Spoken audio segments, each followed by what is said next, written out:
Los que llegaron, síntesis del libro Tiempo y Memoria.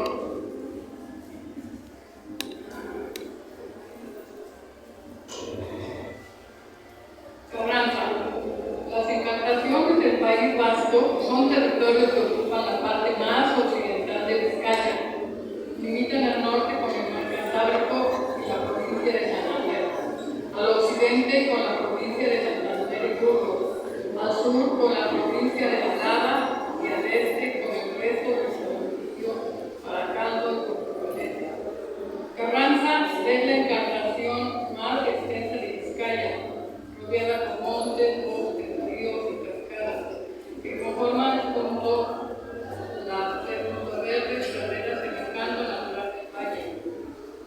Es un lugar de tierras húmedas debido no solo a los manantiales y arroyos que dan vida al río Carranza, sino también por la presencia constante de lluvias. Irse de Carranza. Un día de octubre de 1928, cuando en el inicio del otoño las hojas de los árboles empezaban a caer, Antonio Gil, un adolescente aún, salió de su pueblo de Carranza camino al puerto de Bilbao, con apenas un pequeño equipaje. Lo acompañaba su padre, se despedía de su caserío en el viejo barrio de Manzanera. Muy pronto se daría atrás el valle, más tarde Vizcaya y todo el País Vasco. Cuando a bordo del Alfonso XIII mirara la costa, le vendría a la cabeza que quizás regresaría pronto, pero ignoraba entonces que pasaría toda la vida lejos de su pueblo natal. Antonio seguía el camino antes recorrido por sus hermanos Eusebio y Moisés y por sus paisanos los Olazábal, Arriola, Arnaiz, Otegi, Barquín, Dosal, Abascal, Peral, López, Ortiz, San Sebastián y otros. Como ellos, por el sueño común de probar fortuna, emprendió la vida a un lugar cierto con el apoyo de su familia y de su pueblo. Irse de España a México era una larga travesía que apenas comenzaba.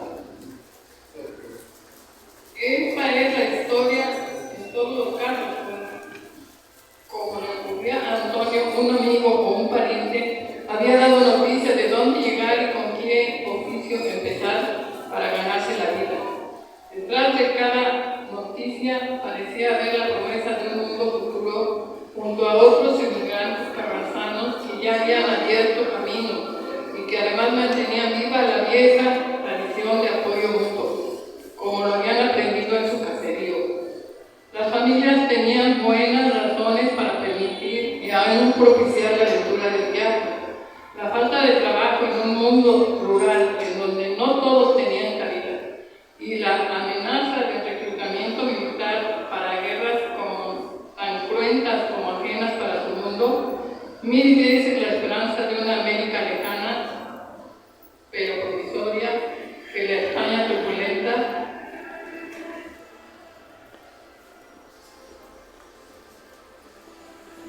de aquella época.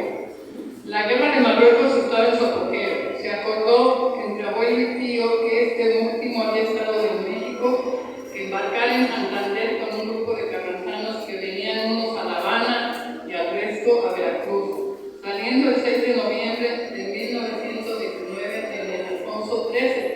Unos llegarían a La Habana y el resto a Veracruz, llegando el 19 de diciembre de 1919.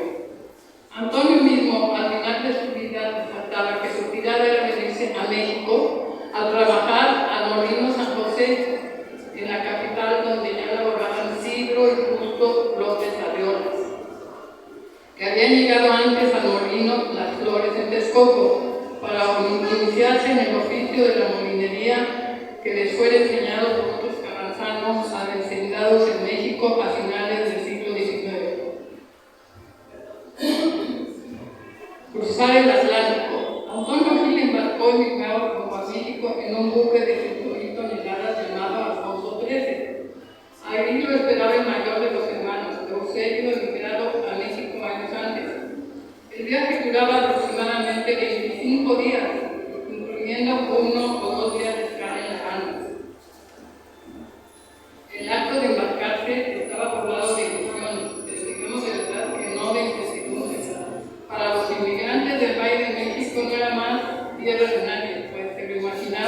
menos con rostro conocido. Antonio confiaba en que había un camino abierto como lo había salido por carta y por las pláticas de algunos de los indianos de paso por Carranza. La dificultad, las familias habían logrado reunir el dinero para un billete de tercera clase, que no quería decir otra cosa que estaba más cerca de cubierta. En caso de mareo, la mayoría viajó en condiciones muy difíciles. La comida era pésima, por lo que un pedazo de pan con queso y chorizo sabía a lo bueno de casa y además recordaba a Antonio. Se iba convirtiendo en la última huella de lo que dejaba atrás, como una especie de última bendición. Al embarcarse en Bilbao, la mayoría de los inmigrantes carranzanos tendría 16 y 25 años, más o menos, jóvenes y solteros, desapremiada por lo pronto la falta de telas, que así le decían la falta de dinero, que podían llevar en los bolsillos. De hecho, la mayoría no llegaba más que para comer en el viaje. 2 mudas de ropa, cartas de jugar, que el mus, como le decían, no podía faltar. Los papeles amarrados a un atado pegado al cuerpo, una Biblia, una navaja y ya. Nuestros viajeros parten de un éxodo rural a consecuencia de diversos factores que los desplazaron hacia América. Tenían la formación común a su mundo de labradores, los oficios vinculados al trabajo en el caserío, cubrían la construcción, la producción de alimentos, la plomería, la herrería, etc. Aunque Isidro López Hijo afirma con moderación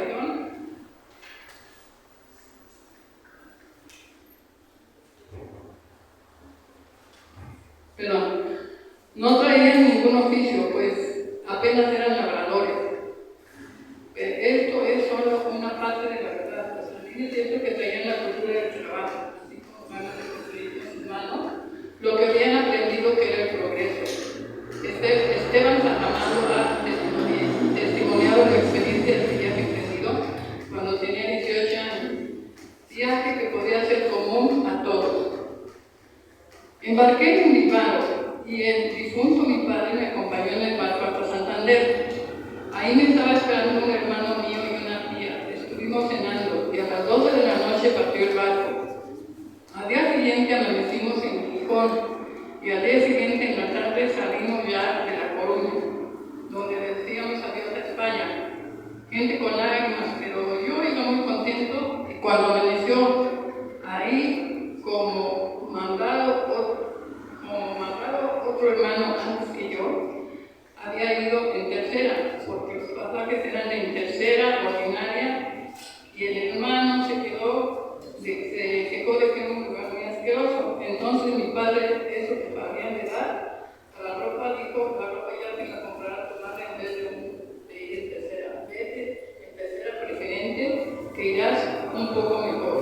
Y así fue. Me mandaron en tercera preferente. Íbamos 51 pasajeros en un comedor. La cosa es que a eso de las 8:30 o 9 para cenar, habíamos 2. Pues ¿qué pasa con los demás? No hay nadie. Estaban solos él y otro compañero. Hasta que alguien nos dice: es que los demás están mareados. Pues un amigo lo contó aquí. Y en cuanto yo eso, salió a correr porque se había ganado. Yo también. Todos fuimos a la habitación número 13 y 5 días seguidos estuvimos en la habitación sin podernos levantar. Hasta ahí pudimos. Todo se devolvía. Era una cosa asquerosa. 5 días. Hasta que a los 5 días, la puerta del sereno del barco, el cual iba yo recomendando, y me hizo subir. Me subió como pudo. Me puso en cubierta y a las 2 horas ya estaba yo despabilado y a partir de ahí se acabó el mundo.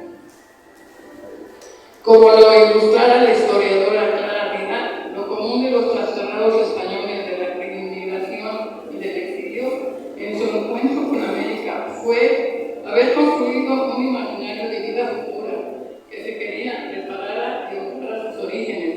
Los inmigrantes que venían en el barco no tenían un pasado común y eran diversas las circunstancias de su partida.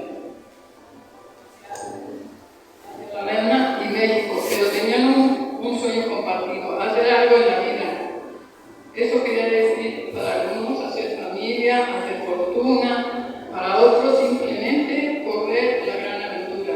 De hecho, Antonio Gil se confesaba en su mayoría de su vida que la vida en la que él solo se decidió el viaje por la oración de venirse. Para todos venir a América era una apuesta que no podían perder en ello. Se jugaban la vida y así fue. Ciertamente nuestros carranzanos en su mayoría llegaron a las 3 primeras décadas siguiendo solo el ciclo general de emigración de la península hacia nuestro continente. La emigración ibérica masiva hacia América Latina descendió en la década 1911-1920.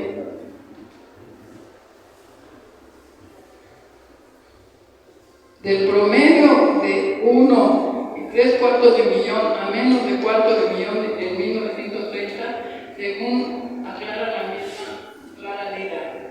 Resulta notable el aumento del flujo de peninsulares hacia México.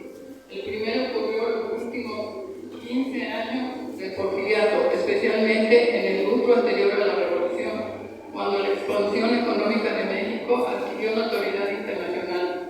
El segundo corresponde a los años medios de la década de 1920, una vez concluidos el periodo revolucionario y la Primera Guerra Mundial, pero que coincide con el quinquenio marcado en España por el recrudecimiento de la guerra con Marruecos, lo cual impulsó a los jóvenes españoles a emigrar para escapar del servicio militar.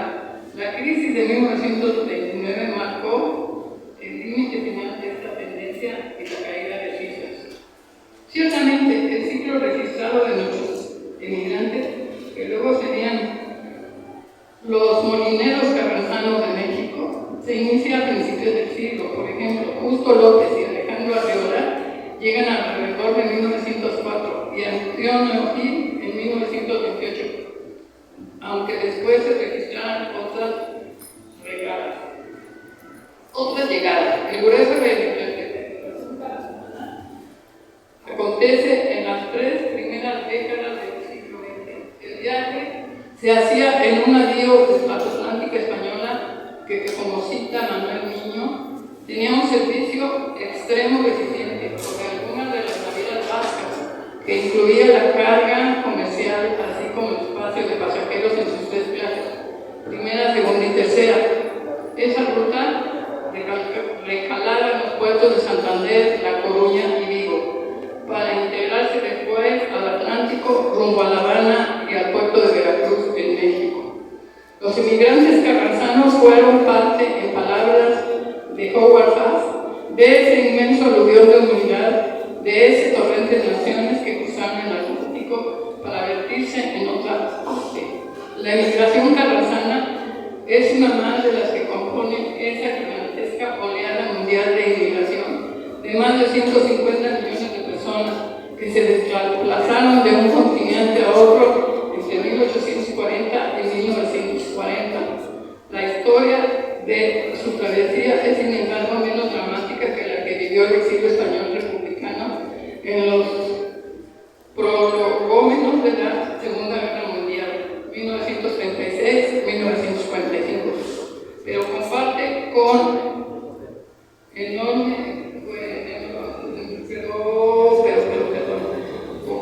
esa enorme corriente humana que se declaró que se desplazó de su mundo de origen hasta otra tierra, la intensa experiencia humana del trastornado.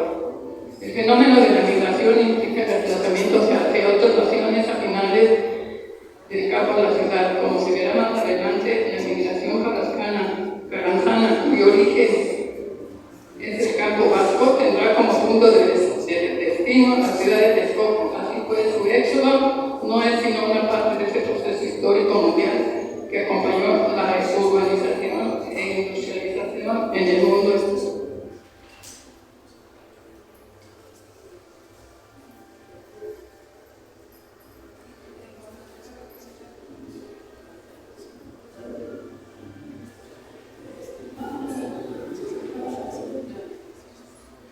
Alejandro Arriola, un emigrante carranzano pionero, escribió años después su experiencia en la partida del puerto de Santander, ya con la plena conciencia de las cosas que sucedían en su mundo y su época, que por cierto estaban muy lejos de su confianza en la Europa.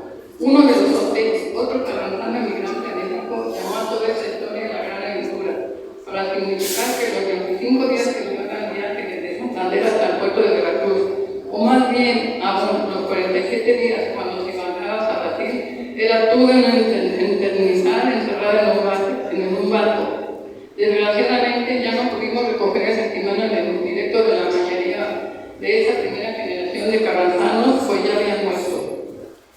En el viaje de los carranzanos que vinieron a México, que duró, en el caso de Antonio, casi 2 meses, la escuela obligada en La Habana, donde se bajaba a saludar a amigos o a entregar cartas de parientes.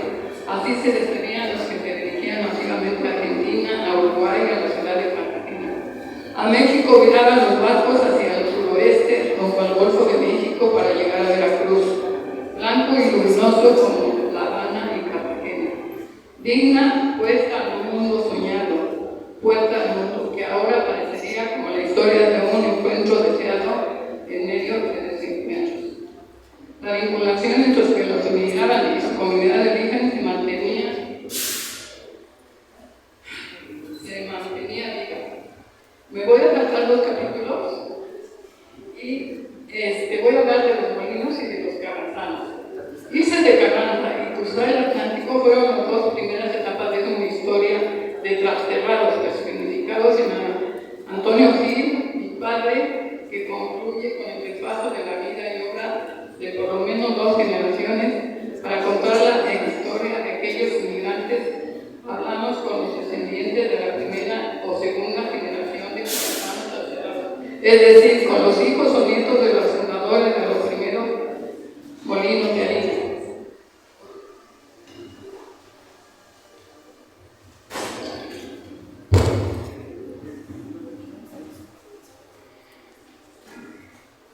Pero a cada quien le toca hacer su historia, recuperar su memoria como algo perdido se halla por fin. Ahí está la versión de una historia común, en acaso solo tenga la importancia de lograr lo que en una carta le prometí a Isabel, mi hermana, a mi padre, recuperar su valle y su memoria.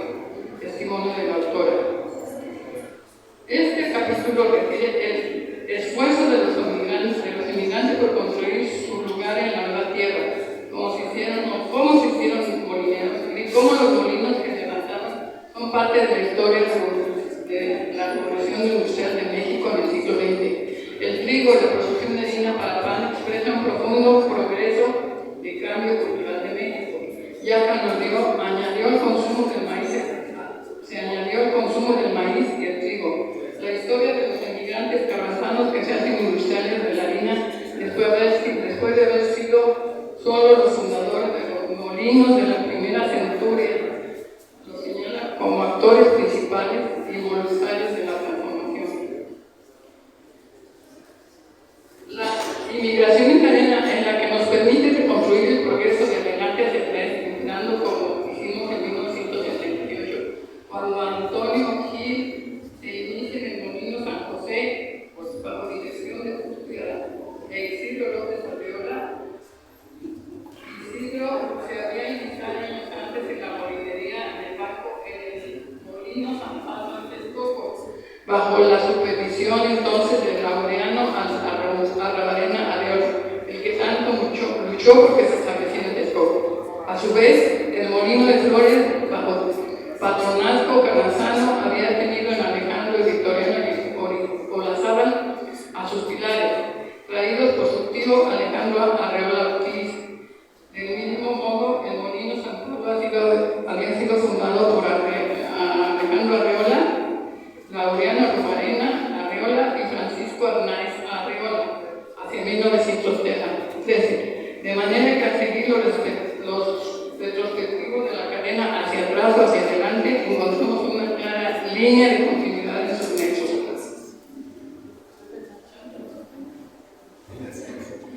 Pues en otra ocasión te sigo mencionando la magnífica historia del molino de Flores, el molino que fundaron allá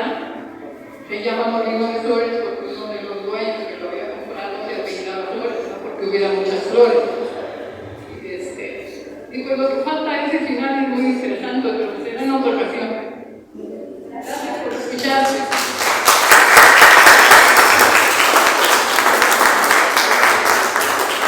Muchísimas gracias, Juanita, por esta crónica.